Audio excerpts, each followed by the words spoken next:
আসসালামু আলাইকুম প্রিয় মুসলমান ভাই ও বোনেরা, আজকের ভিডিওতে আমরা জানব হযরত আজরাইল আলাইহিস সালাম কিভাবে মানুষের জান কবজ করে থাকেন। মৃত্যু এক নির্মম সত্য। সকল প্রাণীকেই মৃত্যুর স্বাদ গ্রহণ করতে হবে। দুনিয়ার নির্ধারিত সময় শেষ হলে শুরু হয় অনন্তকালের পথ। এই যাত্রাপথ কারো জন্য হয় অনন্ত সুখের, আবার কারো জন্য নিকষ আধারে ঢাকা নরক কোহর। যারা পাপে নিজের নফসকে কলুষিত করেছে তারা চরম দুর্ভাগা। মৃত্যু থেকে বাঁচতে তারা প্রাণপণ চেষ্টা করে, কিন্তু মৃত্যুর ফেরেশতারা টেনে হিঁচড়ে তাদের প্রাণ বের করে নেন। পক্ষান্তরে পুণ্য ও সৎ কাজে যারা জীবন আবাদ করে তাদের মৃত্যু হয় সহজ ও স্বস্তিদায়ক। সম্মান ও মর্যাদার সঙ্গে তাদের প্রাণ হরণ করা হয়। ফেরেশতারা তাদের আহলান সাহলান জানান। আল্লাহ তাআলা ইরশাদ করেন, ফেরেশতারা যাদের মৃত্যু ঘটায় উত্তম অবস্থায় তারা বলে, তোমাদের উপর সালাম। সূরা নাহলের ৩২ নম্বর আয়াত। প্রাণীদেহের রূহ কবজ করার প্রধান দায়িত্বপ্রাপ্ত ফেরেশতা হলেন মালাকুল মউত, কিন্তু তার সহযোগী বহু ফেরেশতা আছেন। তারা মালাকুল মউতের নির্দেশে এই দায়িত্ব পালন করে থাকেন। মহান আল্লাহ তাআলা বলেন, ফেরেশতারা যখন উহাদের মুখমণ্ডলে ও পৃষ্ঠদেশে আঘাত করিতে করিতে প্রাণ হরণ করিবে তখন উহাদের দশা কেমন হইবে। সূরা মুহাম্মাদের ২৭ নম্বর আয়াত। তিনি আরও বলেন, তিনি স্বীয় বান্দাদের উপর পরাক্রমশালী এবং তিনি তোমাদের রক্ষক প্রেরণ করেন। অবশেষে যখন তোমাদের কাহারও মৃত্যু উপস্থিত হয় তখন আমার প্রেরিতরা তাহার মৃত্যু ঘটায় এবং তাহারা কোনো ত্রুটি করে না। সূরা আনআমের ৬১ নম্বর আয়াত। বারা ইবনে আযিব রাদিয়াল্লাহু তাআলা আনহু থেকে বর্ণিত মুসনাদে আহমদে এক দীর্ঘ হাদিস বর্ণিত হয়েছে, যেখানে জান কবজ করার সময় ফেরেশতাদের কাজ নিয়ে বিস্তারিত বর্ণনা করা হয়েছে। ইরশাদ হয়েছে, নিশ্চয়ই ঈমানদারের যখন দুনিয়া থেকে বিদায় নিয়ে পরকালের পথে যাত্রার সময় ঘনিয়ে আসে তখন উজ্জ্বল শুভ্র চেহারার ফেরেশতারা তার কাছে নেমে আসেন। তাদের চেহারাগুলো যেন এক একটি সূর্য। তাদের সঙ্গে থাকে জান্নাতি কাফন ও জান্নাতি সুগন্ধি। তারা তার কাছে বসে পড়েন। তারপর মৃত্যুর ফেরেশতারা এসে তার মাথার পাশে বসে বলেন, হে পবিত্র আত্মা, আল্লাহর ক্ষমা ও সন্তুষ্টির দিকে বেরিয়ে এসো। রাসূলুল্লাহ সাল্লাল্লাহু আলাইহি ওয়াসাল্লাম বলেন, তারপর পাত্রের মুখ থেকে গড়িয়ে পড়া ফোঁটার মতো তার আত্মা বেরিয়ে আসে। আজরাইল আলাইহিস সালাম সেই আত্মাকে বরণ করে নেন।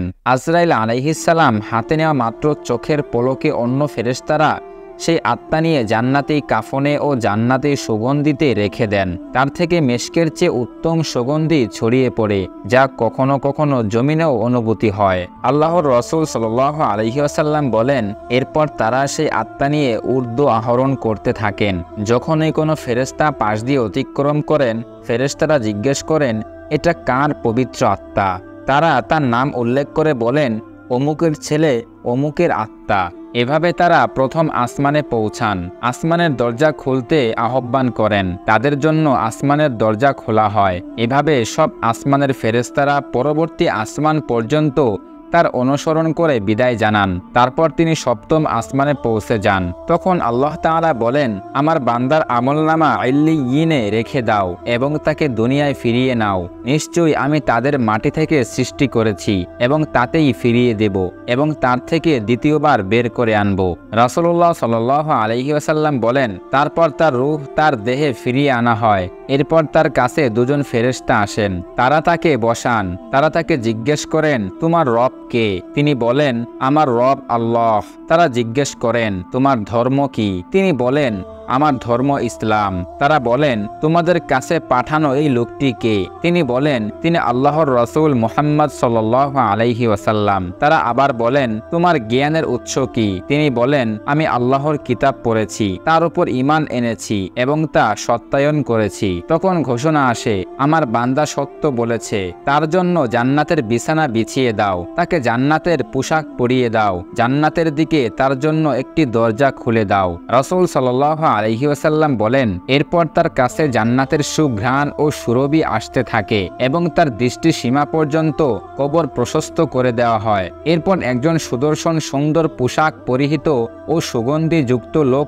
আগমন করে বলেন, আনন্দদায়ক সুসংবাদ গ্রহণ করো, এটা সেই দিন যার প্রতিশ্রুতি তোমাকে দেওয়া হয়েছে। তারপর সে বলবে, কে তুমি হে কল্যাণকামী? সে বলবে, আমি তোমার নেক আমল, অর্থাৎ নেক আমল জীবন্ত হয়ে উঠবে। তারপর তিনি বলবেন, হে আমার রব, কিয়ামত কায়েম করুন, আমি যেন আমার পরিবার ও সম্পদের কাছে ফিরতে পারি। রাসূল সাল্লাল্লাহু আলাইহি ওয়াসাল্লাম বলেন, যখন একজন কাফেরের দুনিয়া থেকে বিদায়ের এবং পরকালের পথে যাত্রার সময় ঘনিয়ে আসে, তখন আসমান থেকে অসুন্দর কিছু ফেরেশতা নেমে আসেন। তাদের সঙ্গে থাকে হামান দিস্তা। তারা তার সামনে বসেন। তারপর মালাকুল মউত এসে তার মাথার কাছে বসেন, বলেন, হে অপবিত্র আত্মা, আল্লাহর রাগ ও অসন্তুষ্টির দিকে বেরিয়ে আসো। তারপর তিনি তার দেহে আশ্রাতে শুরু করেন, যেভাবে ছুরিকে ভেজা পশমে আশ্রানো হয়, এবং দেহ থেকে আত্মাকে উৎপাটন করে নিয়ে আসেন। আজরাইল আলাইহিস সালাম তা হাতে নেওয়া মাত্র অন্য ফেরেশতারা সেই আত্মা হাতুড়িতে ভরে ফেলেন। তার থেকে মৃত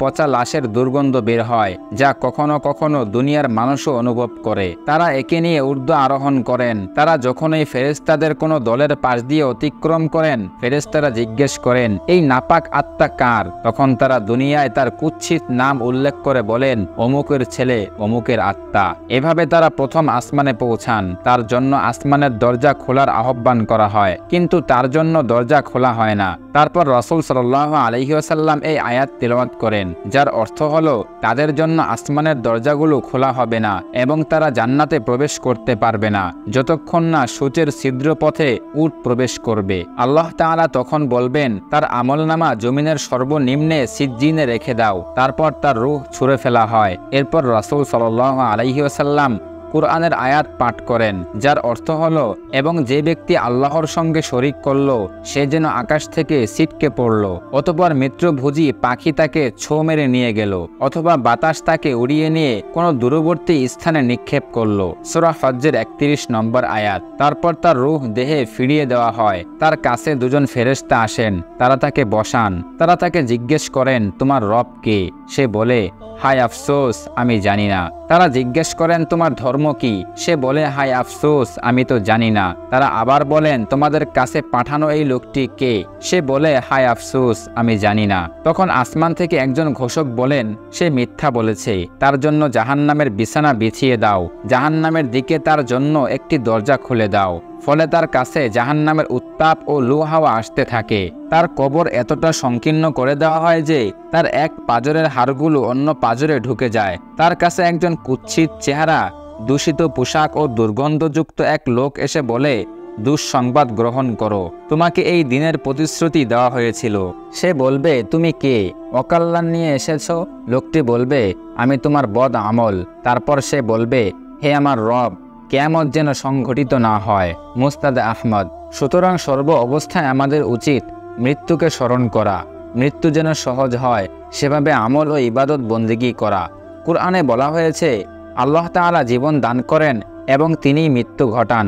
আল্লাহ ছাড়া তোমাদের কোনো অভিভাবক নেই, কোনো সাহায্যকারীও নেই। সূরা তওবার ১১৬ নম্বর আয়াত। প্রিয় আখিরি নবীর উম্মত, আল্লাহ তাআলা মুসলিম উম্মাহের হৃদয়ে মৃত্যুর ভয় জাগ্রত করে নেক আমলের তৌফিক দিন এবং ভালো মৃত্যু দান করুন। আমিন।